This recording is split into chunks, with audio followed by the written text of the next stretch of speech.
We want to answer at this time some of the questions that you, our public, has been asking. One of those questions is the GOP, the Republican Party, the hawkish party, the party that's always going to war, versus the Democrats who always want peace? The facts, the history speak for themselves.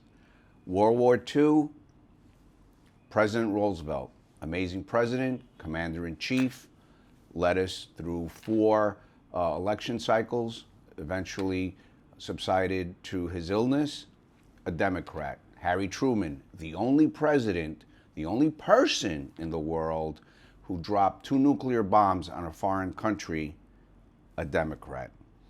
JFK, great president, terrible assassination, got us into Vietnam, and Lyndon B. Johnson escalated it, also a Democrat.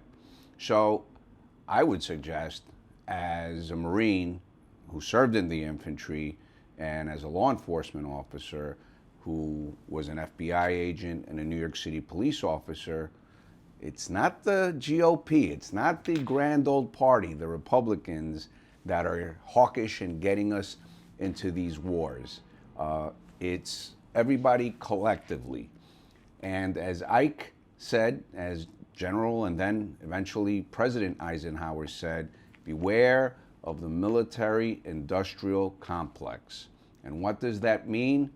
There are huge multi-billion-dollar multinational companies out there that build weapons. And these weapons need to be sold, just like any other product needs to be sold, just like a regular vehicle or a toothbrush, except they go for millions, if not hundreds of millions of dollars. So it behooves them, it's good for them that this country is at war. Now we're in the Ukraine, and as we discussed, and as probably how this question came up, we are now giving Ukraine armaments. My opinion, we should have done it a long time ago. We should have done it before Russia even invaded. We didn't. That's in the past. Moving forward, I still suggest let's be proactive, give them the tanks, give them the planes, give them the training. We don't want or need boots on the ground. They are fighting a proxy war for us. They are defending their soil. The Russians got away with taking Crimea in 2014, and they're defending their native soil. And we have a duty to our NATO countries that are right along the border, including Finland, Poland, Lithuania, and others, to try to help the people of Ukraine. They are the victims.